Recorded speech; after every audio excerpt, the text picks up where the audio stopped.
We just got some embarrassing footage of Donald Trump begging other world leaders for the Nobel Peace Prize on a phone call multiple months back. Those same world leaders had to watch Donald Trump hop on stage in Davos, Switzerland, and continue to humiliate the United States. One of the last meetings that Trump took before he left Davos was thankfully with Ukrainian President Volodymyr Zelenskyy. In this photo, you can see that Donald Trump's right hand is covered in some sort of spackle in order to hide the purple discoloration that he sees now on both of his hands. You see this same sort of spackle, this discolored spackle on his left hand as well, and it also appears to be very, very swollen. You can tell the color is not the same as his hand, nor is it the same as his incredibly orange face, but this is obviously just a side note. I think it's important to point out that Donald Trump's hands and skin have been decaying over the past few months, and he seems markedly more tired and less energetic when speaking at the podium. There were approximately 50,000 articles written about President Joe Biden's decline. I just haven't seen the same reciprocation with Donald Trump's clear cognitive decline. While I find this to be important, I think what's more important right now are the meetings that are happening between Vladimir Putin, Jared Kushner, and Steve Witkoff over in the United Arab Emirates. This is about the 5th or 6th time we have tried to placate Vladimir Putin by rolling out the red carpet, and he continues to just rug pull us, yoink the carpet out from underneath us, and continue to strike Kyiv and strike Ukraine relentlessly. Not only did that happen, but at the same time, Donald Trump was meeting with Volodymyr Zelenskyy. All right, today the first trilateral talks between Ukraine, Russia, and the U.S. are being held in the United Arab Emirates. They're expected to continue tomorrow as well. The U.S. envoy, Steve Witkoff, and Jared Kushner arriving in Moscow Thursday following their trip to Switzerland to have these talks with President Vladimir Putin of Russia.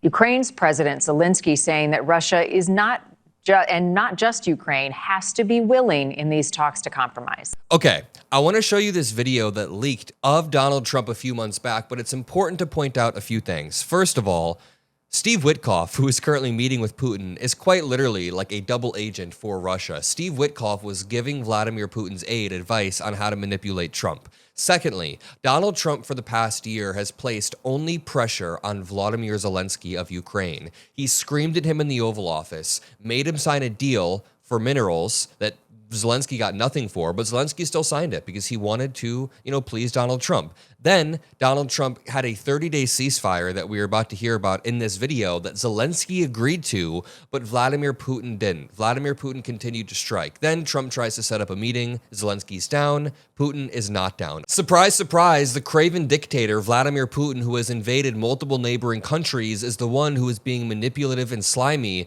And surprise, surprise, the U.S. president, who has no historical knowledge, is getting tricked by Vladimir Putin. Let's watch this video, but just for an explanation. Quote, "Oh good, the Nobel Prize, you're the best," Trump said on the phone. Recently released footage from May 10th of 2025 shows Trump's reaction to Zelenskyy's acceptance of his offer of a 30-day ceasefire. Please remember that Vladimir Putin never accepted. He continued to fire. Above all, it shows that Trump is only interested in his reward, the Nobel Peace Prize, not the fate of the 40 million Ukrainians. I found this to be incredibly interesting and telling. Here's Macron calling Trump in May.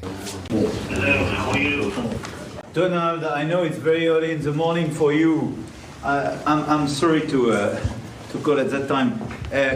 May I call you in 2 minutes with Zelenskyy, Starmer, and Merz? It's okay for you? Yeah, go ahead, what's going on? Because he accepted what you proposed on your message, meaning a ceasefire for 30 days and so on. So he's ready to announce it. Did Putin accept also? Yeah. Oh, good. Nobel Prize for this. So may I call you back with him and the others? In 2 minutes I call you back? That's good. Okay? It's great news. Good. Call me back. I'll call you back in 2 minutes with the others. This is so embarrassing. Macron has to act like Trump just didn't say that.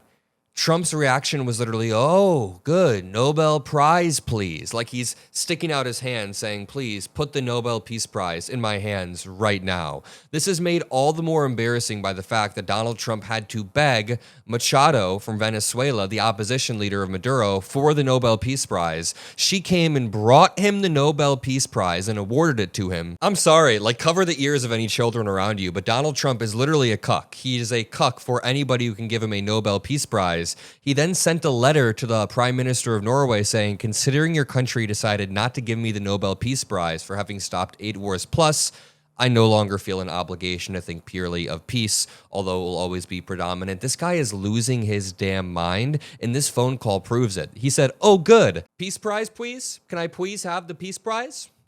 That's what he's saying. Did Putin accept also? Yeah. Oh, good. Nobel Prize, please. So may I call you back with him and the others? In 2 minutes, I call you back? Settled. That's good. Okay? It's great news. Good. Call me back. I'll call you back in 2 minutes with the others. I call you back. You're the greatest. You are the greatest. No, thank you. Hello. Hello, Donald. We are in Kiev. Okay. I'm with President Zelenskyy.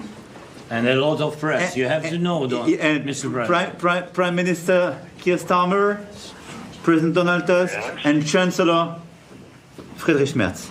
It makes me so mad that actually genuinely great, strong leaders like Zelenskyy, Macron seems good. I don't know much about his approval rating, but Zelenskyy is amazing. People like Zelenskyy have to deal with Donald Trump. Even the opposition leader Machado. I know that she's not perfect, but she's very popular in Venezuela. It's because she's actually pro-democracy and she's pushing back against Maduro. These pro-democracy beacons of leadership have to deal with Donald Trump, our demented president who's like a bulwark between democracy and authoritarianism. And he's not helping out the democracy side. Donald Tusk and Chancellor Friedrich Merz. So we are all together. And by the way, we had a very good discussion this morning, and we all backed your proposal of unconditional ceasefire for 30 days. And of course, we need big pressure, I think, on Russia. If they don't want to support ceasefire, we need sanctions on them. All right, remember, this was back in May, but let's jump to modern day because Donald Trump's idiotic ass has not only made zero progress, not only has he placated Putin even further and rolled out the red carpet even more, but he's made zero progress. He has made less than progress. We have regressed when it comes to Russia and Ukraine. Russia continues to bomb Ukraine on a daily basis with drones and with other types of missiles in a disgusting way, and Trump shows no leadership. He's still desperately trying to hold these bilateral and trilateral meetings without actually having any effect. Donald Tusk points out right here, not Donald Trump, but Donald Tusk, the Prime Minister of Poland. He says, the American leadership of the transatlantic community was based on mutual trust, common values and interests, not on domination and coercion. That's why it was accepted by all of us. Let's not lose it, dear friends. For me, this is the main message from yesterday's EU meeting, and he's referring directly to Donald Trump. Trump is trying to dominate and coerce other countries into allowing him to have Greenland in the same way that Russian aggression is looming over Europe because he's trying to dominate, coerce, and invade any countries that don't go along with him. Here's Donald Trump leaving his meeting with Zelenskyy yesterday. Remember, his hand is incredibly messed up. Even though someone spackled both his left and right hand, his left hand looks uniquely swollen. He's not in good shape. He comes down the stairs and he's honestly just incoherent.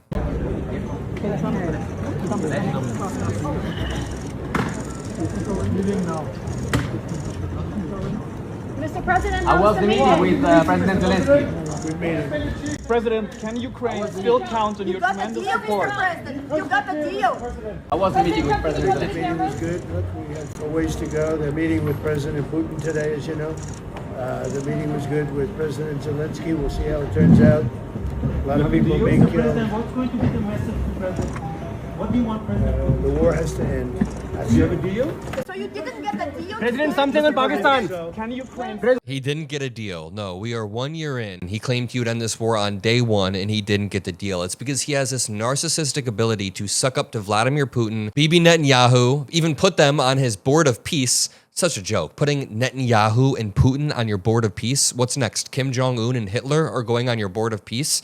But he basically, as Vlad Vexler points out, has a narcissistic tendency to suck up to leaders who give him a source of narcissistic supply. He sucks up to Vladimir Putin, not because Putin has the P-tapes, in my opinion. I think that that's just more of a conspiracy, but he sucks up to Putin because Trump is so demented and narcissistic that Putin is able to manipulate him and give him a source of narcissistic supply, a little bit of a narcissist high, and think, maybe I could be as powerful as this leader. Maybe I can look up to this leader who has more power. And because of that, Trump has blind spots and tries to demean Zelenskyy all the time rather than seeing this war for what it is. I'm going to leave it there. Drop a like, subscribe. I love you all. See you in the next one. Peace out.